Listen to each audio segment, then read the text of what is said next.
سلام، چه خبر است؟ بله، باز هم من، اما با یک برنامه کاملا متفاوت در زاویه میدیا و یا هم در کل افغانستان. بله، لیتس بال تقدیمتان میشه. ما 1 ساعت یک راوند بالینگ بازی خواهیم کرد و اما در 10 دقیقه یا هم یک کم بیشتر برای شما فشرده میسازیم.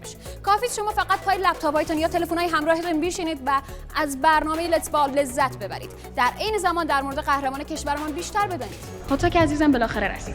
ممنون از اینکه آمدی. خواهش میکنم. آماده هستی که گیم بازی کنیم؟ بله، میخوای ساعتی سر. درست است. پس بریم. اولین کاری که باید یک بالینگ سنتر یا مرکز بالینگ انجام بدین این است که برین میز راهنما و کفش به سایز پایتون بگیرین. با کفشای خودتون نمیتونین بازی کنین. یکی از قانونهای اساسی بازی بالینگ هست. بریم هاتک جان. سایز پایتون چند است؟ 43. آه.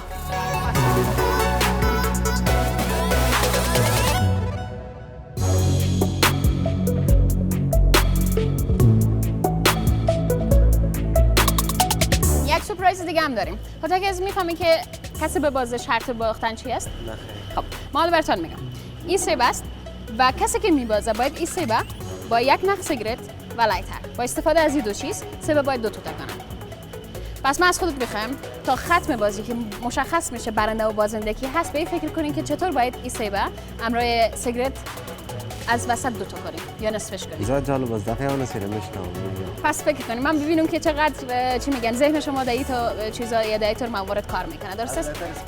از لایتر استفاده میکنین؟ اجازه رو دارین. از سیگرت استفاده میکنین؟ نه فقط از سیگرت میتونین استفاده کنین. از سیب استفاده کردن نمیتونین. سیب باید همراه سیگرت دونست کنین و از هیچ وسیله دیگه استفاده نمیکنین. درست است؟ فکر کنین برش. شما هم فکر کنین تا این زمانه. من که آماده مبارزه هستم با تجربه چیزی که از بالینگ بازی کردن دارم. حالا ببینیم که هاتک عزیز چطور. مبارزه هم نه بازی موافق هستم. مبارزه ما کار ندارم. نه اصلا من از اون میگذرم. خوبه. بازی کردین، قوانین بلد هستین؟ بله، کم بلد هستم زیاد یک. خب به دلیل از اینکه زور بازی من یکم کمتر هست من عدد 6 انتخاب بکنیم. پس بریم توپار انتخاب کنیم و بازی رو شروع کنیم. شما میرنده عزیز ما رو دنبال کنین و همراه ما باشین. نمبر 6. 12 سنگین نیست تو؟ ها؟ خیلی خوب. پس راند اول خود دستی. بریم اولین شاتو ببینیم.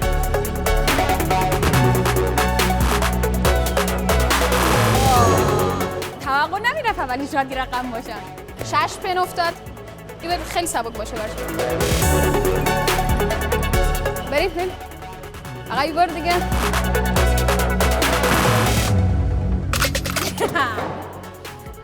از شروع بازی معلوم میشه که برنده من هستم. اما ببینیم که شاتای آخر چی خواهد شد. اتاک ببین یاد بگیر خب.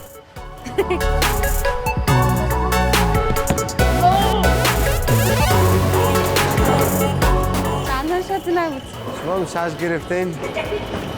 خیر است. بعد راوند بعدی باز گفت میزنیم. درست است؟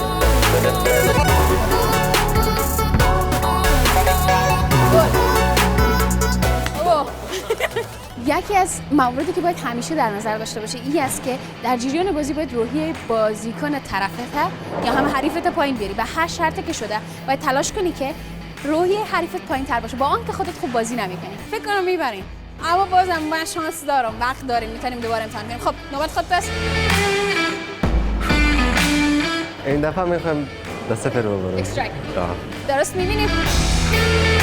اصلا جوی نشن. جوی شد. یاس. نه میبرم صبر خوب میرم میزنم. فقط من باید بگم که راوند دوم قرار است من اکثر شات‌ها رو سر خودت امتحان کنم. یک کم باید چی میگن؟ ممکن است جان در خطر باشه. آماده هستی؟ این شده این طرف بزن. آماده شد. خیلی خوب بود. نه ما کار نکردم. مهارت هست. میدونی شما هم تلاش کنین. انشالله که شات اکسترایک میشه. هر 10 تا پنه باید بزنم. اگر نزنم بعد از این راوند احتمالاً که باخته باید قبول کنم.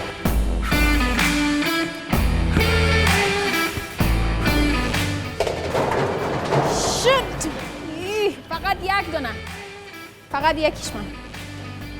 بسیار بازیکن بدی هستم. خب یک پنه من مانده و باید با مهارتی رو بندازم. انشالله که با این شات هم پیش میشه. نگاهش کن. اگر شکست بخورم خیلی زیر انتقاد میایم. احتمالا یک حدس ما میتونه بزنه به دلیل اینکه شاید خیلی انتقاد کنن که نظر به ذهنیت‌های اجتماع که چرا باید هوتک از یک خانم شکست بخوره. یعنی نگرانی هستین درست است؟ نه خیر. هستین از صدق دل گپ بزن هستین. ما نگران ازی هستم که نباید شکست بخورم در یک میدان دیگه دوست دارم پیروز باشم از خاطر با یک امروز شکست میخورم. یک رشته متفاوتی است هیچ ربطی نداره. بریم ایشاتتون دیگه باید تکمیل کنه درست است؟ نه این طرف جوی بزنه نه اون طرف بزنه. احتمالاً عین شد خوب بود. نبازیم. نشانه اشتباه بود. بله. یه حریف من خیلی پایین است.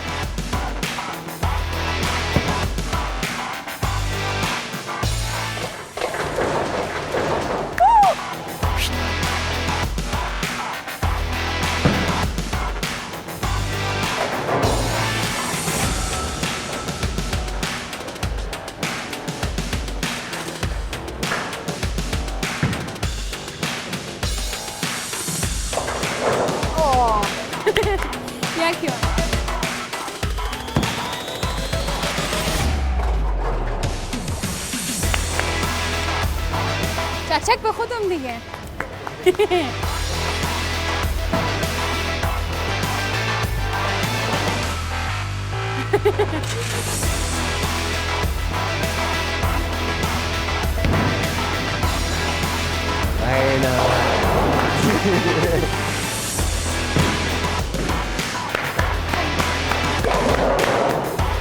من تشویقت میکنم. تشویق نکنین که دو طرف بزنم.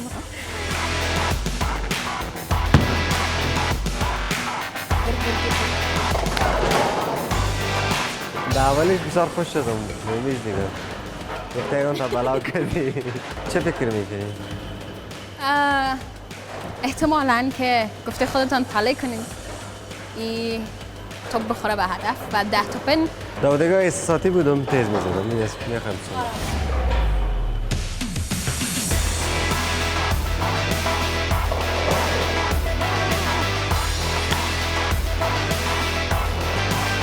یک دانه بونده یکی دیگر هم دلش سخت انداخت با شما نمان حالا این دوتا رو بزنه روی عالی بود از این شاتا دیگه هم ادامه بتین بزنه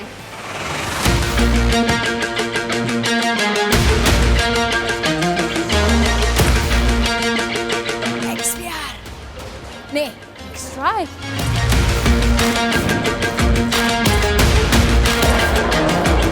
یک قصورم میزنم بازم نمیشه یک دان دیگر هم بزنم اما باختیم دیگه نه ده میزنم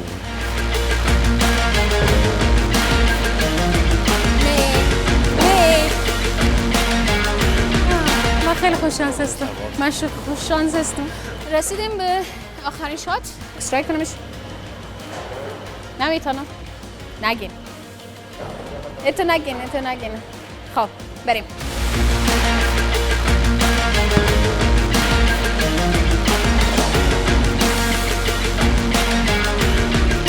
یکتن باقی من خالی نداریم دیگه امیدوارم نخوره نه چپ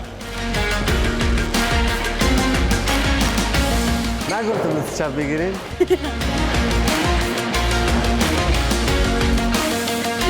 خودتان میگین یا ما بگویم نظرتان چی است؟ کدام ترجیح میکنید؟ ما شکست خود تجربه کردم و قبول دارم و حالا ما میخوایم یک تریک شات از سر هوتک عزیز امتحان کنم امیدوارستم که برش آسیب نرسانم یعنی اینکه امتحان کنیم خب این توپ شانسی هست آماده استی هوتک؟ با من غرض نیست اگر با پایت آسیب رسید یک چند مومنت رو از مسابقات باز میدارم هیچ در جنجال ملت میمونی حالا خدا 1 2 3 داشته باش. این شاتو داشته باشی.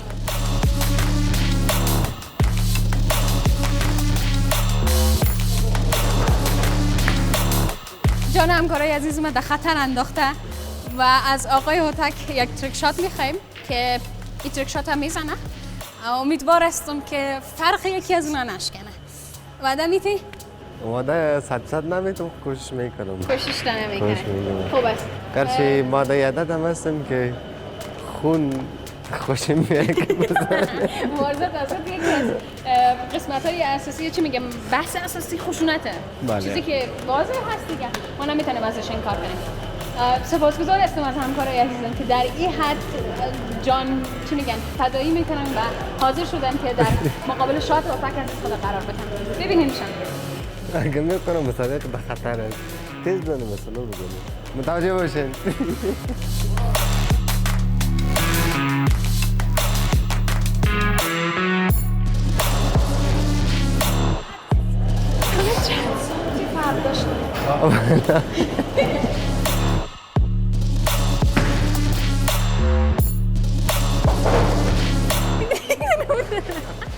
شاید خوبی بود تو اگرچه که نتونستی تمام پنا رو بندازی و تشکر میکنم از همکارایم. با آن که بازی خیلی بدی داشتیم اما نظر به اسکورا میخوایم که هوتک عزیز خودت اعتراف کنی. اعتراف میکنم خودت بردی، تبریک باشه برات. تا پس ریمچت میکنم یعنی دوباره ما باید مسابقه بالنگ داشته باشیم چند روز بعد دیگه میشم. خب یعنی فرصت بخوای که تمرین کنه. خب من اعتراف میکنم من تمرین داشتم یک مقداری ولی هوتک عزیز در بالنگ تمرین نداره. ولی شما قهرمان مبارزات آزاد افغانستان هستی و هیچ کس نمیتونه این کار کنه. با آن که خب در این اواخر نظر به اوضاع بدی که کشور قرار گرفته در آن مسابقاتتون به تعلیق آمده ولی خب ما همچنان منتظر قهرمانی بدی هستیم.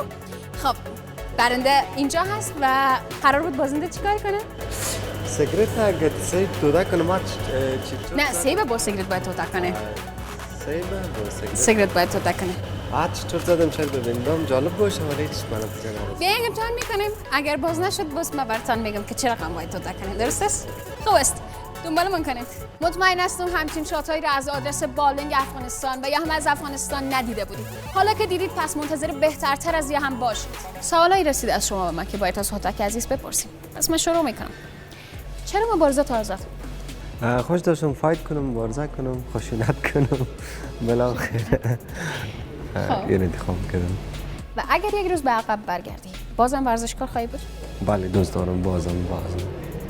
دوباره ما هم رشته مبارزات آزاد. بله این رشته خیلی دوست دارم. یک رشته است که مورد پسند ماست و استاد خودم دیدیم و در ضمن بسیار دلچسب است. از تمام رشته‌ها که میتونم که دلچسب است. دو گزینه داری هوتک عزیز، باز محمد مبارز، حسین بخش سفری و به اضافهش خودت. اگر قرار باشه رده بندی کنی کیها رو در کدام رده ها قرار میدی؟ هر کس که به افغانستان یک مسابقه را میبره و باید مردم را نادیده نگیره و بدون شک قهرمان است، یک کسی هستند که واقعا افتخار از این سرزمین است. ما این سوال متاسفانه که این رده بندی کردن نمی‌تونم. اما من میخوایم که بفهم در رده اول کی را قرار میدی و رده آخر سوم کی را قرار میدی از جمع 3 نفر؟ خودتون بگین باز. خب من احترام میگذارم و حق میتونم برات که جواب ندی. سوال بعدی است که بانک در چندین برنامه از رسانه‌های متفاوت جریان حادثه‌ای که برات اتفاق افتاده بود تعریف کردی و شرح دادی. من قصد بد ندارم، یعنی قصد دیگه ای ندارم. چیزی است که یا سوالی است که از بیننده ها شده و علاقه‌مندایید که به دست من رسیده.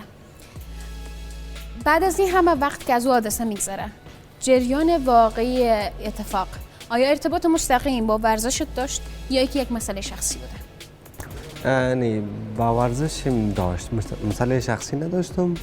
یعنی با ورزشم قسمی داشت که مثال ما در پیشریم چند مسابقات بسیار خوبی داشتم. هر داشتم از کام می رفتم. یعنی اگر ما کسی می بودم که ورزشکار نمی بودم مطمئن بودم یا سر رخ نمیداد. خب احتمالات که من دریافت کردم از علاقه‌مندت چند احتمال بود. از جمله گفتن که این حادثه‌ای که بر خودت اتفاق افتاد با حادثه خیلی بدی بود و باعث شد که خودت از مسابقه باز کنی. ارتباط داشته به یک قضیه عشق و عاشقی و محبت و این چیزا؟ اصلا نه. پس حدس اشتباهی است. 100% اشتباه است. ما معذرت می‌خوایم، اصلا قصد بدی نداشتیم و یکی که در حریم خصوصی دخالت داشته باشیم. حدس و احتمالاتی که برای من رسیده بود را بر شما شرح دادم. و در مورد مسابقه خودت با باز محمد مبارز که قرار بود 2-2 مبارزه کنین و مسابقه بتین، در مورد چه جواب بر من داری و یا بر بیننده‌ی عزیز؟ آیا واقعا قرار بود یک مسابقه شکل بگیره بین شما دو تا و چالنجی که همدیگر داده بودین بالاخره اجرا شود، یا اینکه نه فقط یک بحث برای سوشال میدیای تان بود و برای یک موج از فالوورها که می‌خواستین به دست بیارین؟ ما مبارز از سال 2009 که ما موضوع رقابت داشتیم، در یک کلاب تمرین میکردیم. وقت اگه به چی موضوع سر بزنیم، موضوع اگه رقابت سالم داشتیم. در اون وقت چالش قرار بود که موضوع جنگ شخصی کنیم یا در یک جای موضوع با هم دعوا کردیم. پس ما او را دعوت به کردیم که بخیر سعی مبارزه کنیم که مردم از من منظورتون رو نگرفتم. جنگ شخصی و بعد چالش مبارزه؟ بله. خب و او هیچ وقت تو نبود که مثلا ما پلان 100% پلان ما بود که ما باید مسابقه کنیم. ما اصلا ما به این فکر نکرده بودیم که افغانستان با 2 حصه تقسیم میشن که نصفشان پشتون نصفشان تاجیک. اصلا به این ما فکرم نکرده بودیم و ما میخواستیم دوست داشتیم که مسابقه کنیم. سخت‌ترین و تلخ‌ترین تجربه شکستتان در ورزش و در زندگی شخصیتان چی بوده؟ اگر موافق هستین و یا هم دوست دارین جواب بدین برام. من دوست داشتم که در ریکارد ما باخت نبیه. بعد از 19 مسابقه متاسفانه یک باخت که خوردم. از اما میتونم که زندگی ما را رقم زد. او را مثلا فکر نمیکنم که ما شکست بخورم. خب بالاخره شکست خورد. او تاثیر گذاشت در زندگی شخصی ورزشی تمام شد. پس سخت‌ترین و تلخ‌ترین تجربه تان در ورزش همون باخته بود که شما در کارنامه گرفتین. و در زندگی شخصی؟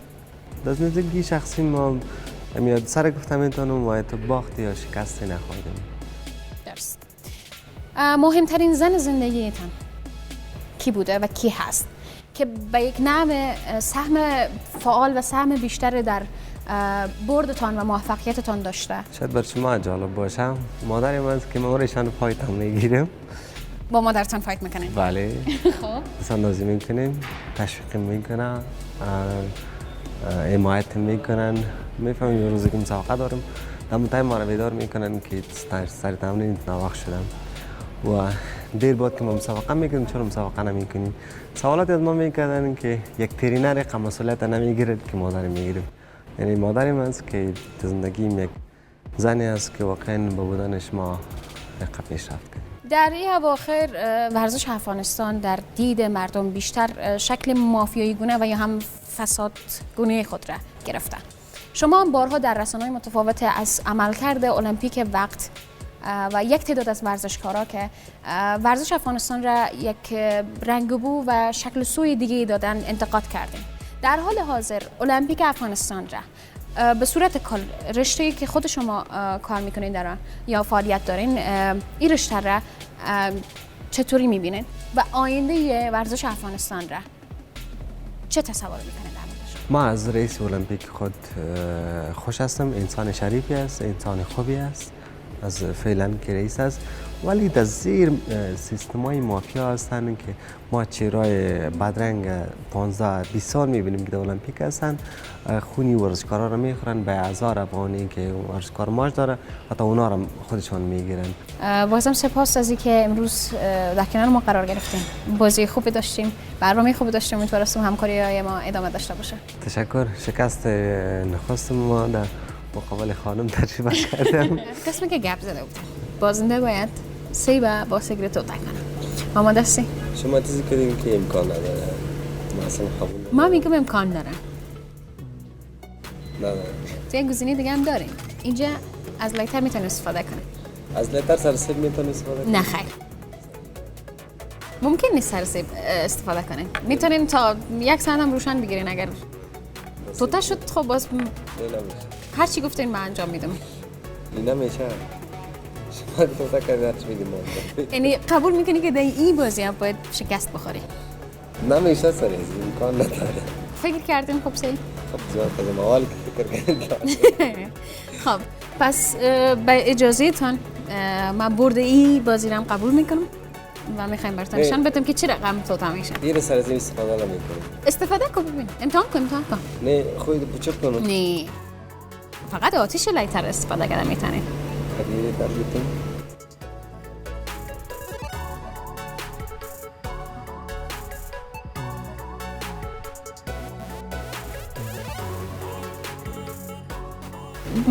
میفهم خودتون میفهم. نمیشه. میتونین سیگارت هم تان کنه.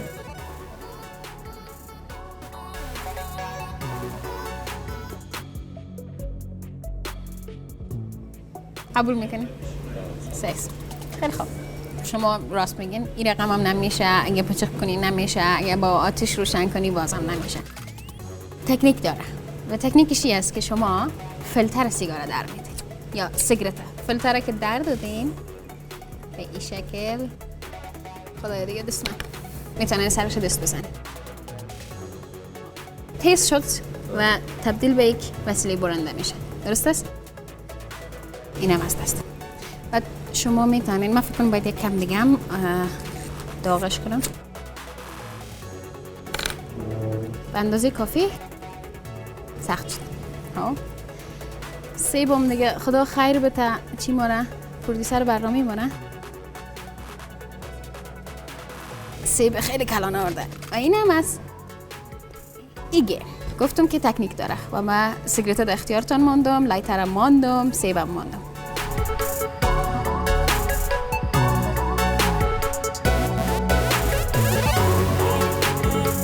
شد. شکست دوم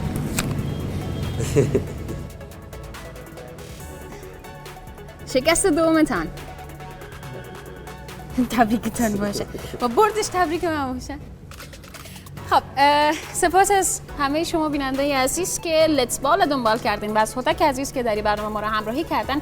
در کنار از او سپاس از حمایت فرندز بالینگ که مکان در اختیار ما قرار دادن و ما تونستیم که برنامه ما را یعنی اینجا ریکارد کنیم. تشکر از همکاری ایشان هم و سپاس از شما. تا برنامه بعد خدا نگهدارتان.